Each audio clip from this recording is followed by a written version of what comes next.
I once asked my colleague, how would he explain to his 4-year kid what he was doing for life?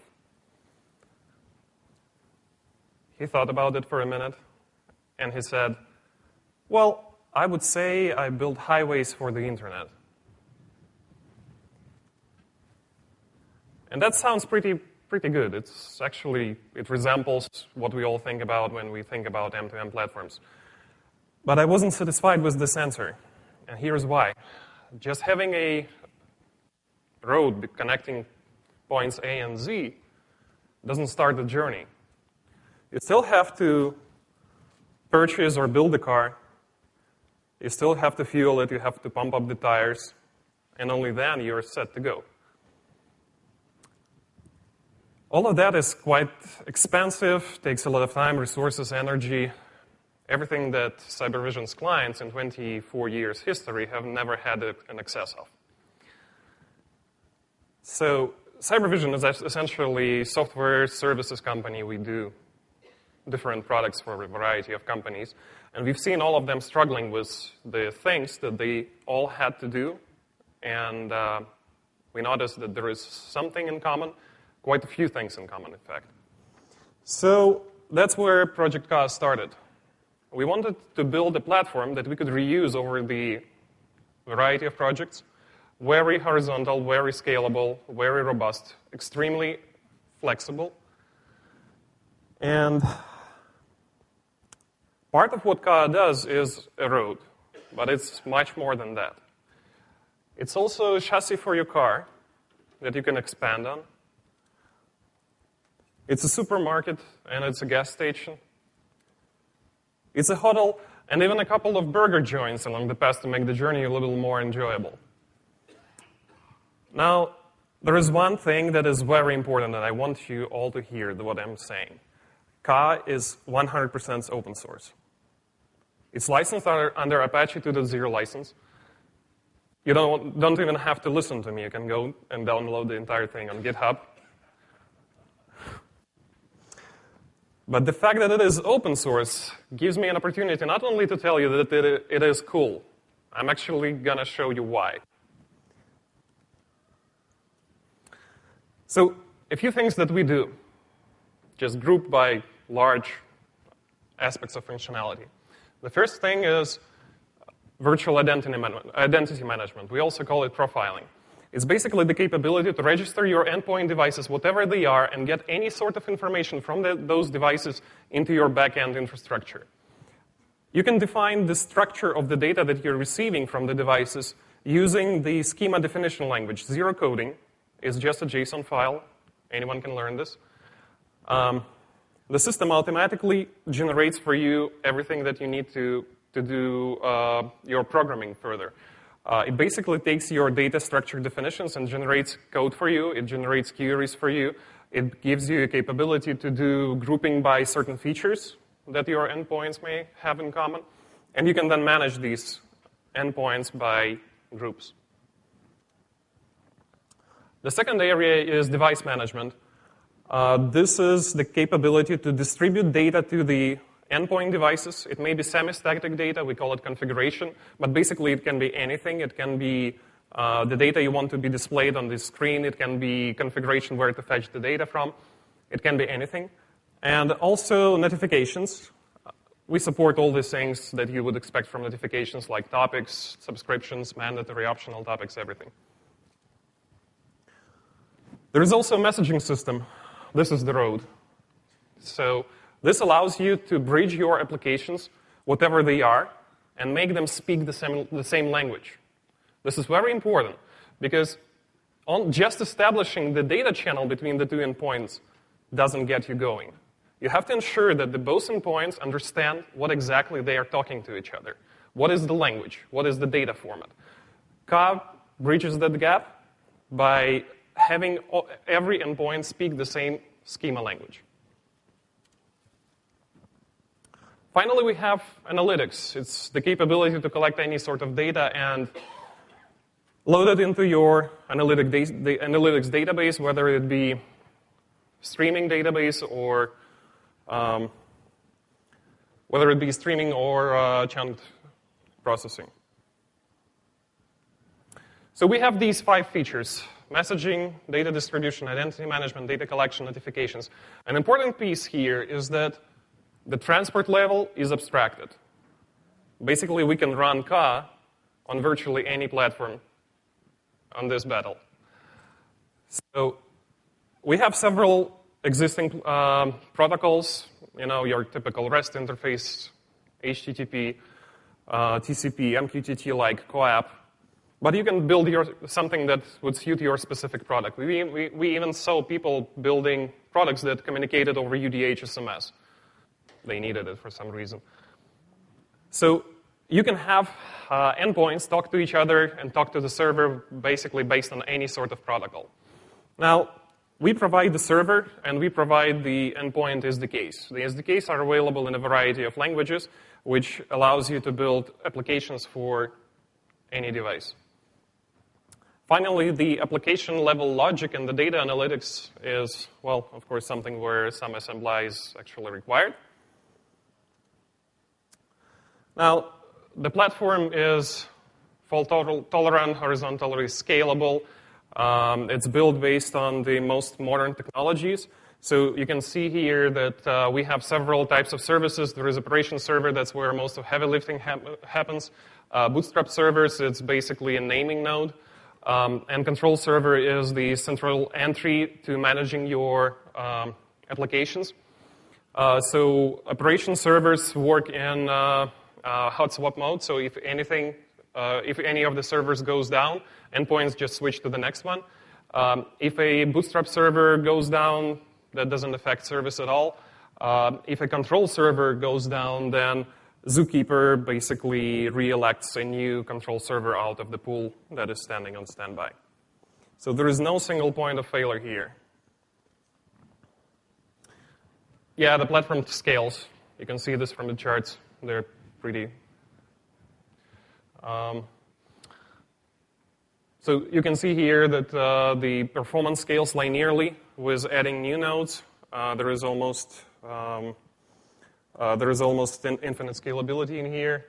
This data is actually collected based on mid-size Amazon nodes. So 16 nodes gets you to 1.5 million of events, and you can see the other numbers over there as well. Now, the most interesting thing, Ka is a middleware platform, so a large part of the value is in the integrations. We have integration. We can ingest data into the data processing systems like Hadoop, MongoDB, Cassandra, Oracle, any database of your choice. We do cloud. You can install Ka on either your hardware or virtualized in the cloud.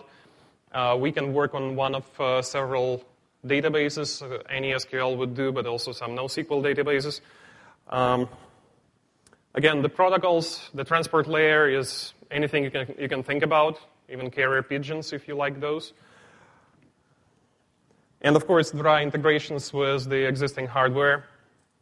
And I should mention that there is hardware that we are integrated with that we don't know. Now, security. Of course, no open firewalls and everything like this. Basically, the platform allows you to build the protocols which can connect from the endpoints to the cloud, to your servers, or vice versa. We support both session and sessionless protocols, so the connection can be initiated by either endpoints or by the servers, depending on your needs. The servers can run behind the firewall. There is mutual authentication of the servers via Kerberos or two-way SSL handshake. And of course, there is authentication of the endpoints, which is customizable depending on your needs again. We recommend mutual authentication with RSA keys and using AES session keys for the communication going forward. So now let me show you how easy it is actually to build applications based on Ka. Raise hands who's at least once spent at least half an hour looking for a place at the parking spot. Some of you have. I spent almost an hour last 3 weeks ago at CES at Venetian. Those who were there, they know that it was just crazy. So during that time, I could actually build an application that would solve the issue once and for all. So this is a parking lot. And the system that we built in this case, it's great because it does not just tell you where the free parking spot is. It also reserves the spot for you as you enter the parking lot. So as you approach the parking lot, there is a large QR code that you scan with your mobile phone. It gets you to the application that you may download or you can have it pre-installed. It allocates a spot for you, and it gives you a map. How to get there. So we have 3 applications. We have an application in the parking spot, we have a phone application, and there is an application running on the car cluster. Let me show you how we use car features to rapidly build this application. So first of all, profiling. As you enter the parking lot, the phone updates its own profile in the car database, and that is as simple as this. There is a JSON describing the structure of the data that you want, and this is essentially all the code that you need to write. Yes, you do have to write code. Secondly, automatically once the profile is updated to the car cluster, the cluster classifies your application as belonging to the group that is going to park at that location, and that automatically downloads you the map of the parking lot. It also gives you a list of exits and the availability. So you choose an exit that you want to park close to. It may be a shopping mall, it may be a hotel, it may be a convention center. And it finds the parking lot which is not occupied, which is closest to the exit that you wanted to exit close to. On the left, you can see a screenshot that Ka basically builds for you based on the schema of your data that you want to distribute, and this is how you can configure it in this system. Now, we also use data collection feature or logging to collect the information from the spot sensors. They sense when the car approaches and parks. So that gives you the up-to-date map in the cluster. And again, there are only a few lines of code involved in this. Finally, events is something that we have built in order to notify you if there is something happening next to your car. So if someone bumps into you on the parking lot, the camera distinguishes the motion, and it sends you a message saying that there is something going on while you are not next to your car. So again, the structure of the data is on the left. The amount of coding necessary is on the right. And last but not the least, there are notifications. This is a sweet functionality, basically because we know where the person parked. We know which kind of messages would be interesting to him, so we can distribute not only time limit warnings, but also advertisements and deals of the day and so on and so forth. So this is the schema, the UI that Ka builds for you to send them the messages and the result in the Android UI. The second one, use case, is from a completely different industry. It's the health tracking. I'm pretty sure that many people in this room wear at least one of those, either Fitbit or some sort of wristband. Fitbit, job on Nike, something for running. So one of our clients, they build products for fitness, basically connected products that collect the data about how well you exercise. So they wanted to be able to integrate into the existing ecosystem of these fitness bracelets. And all of them expose REST APIs.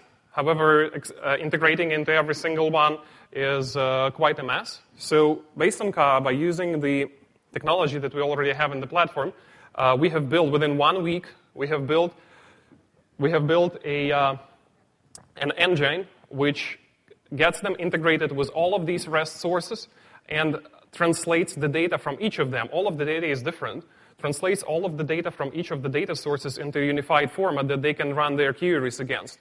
So now they can collect the data about your exercise not only from their own wearables, but also from the wearables of the partners. And those could be anything.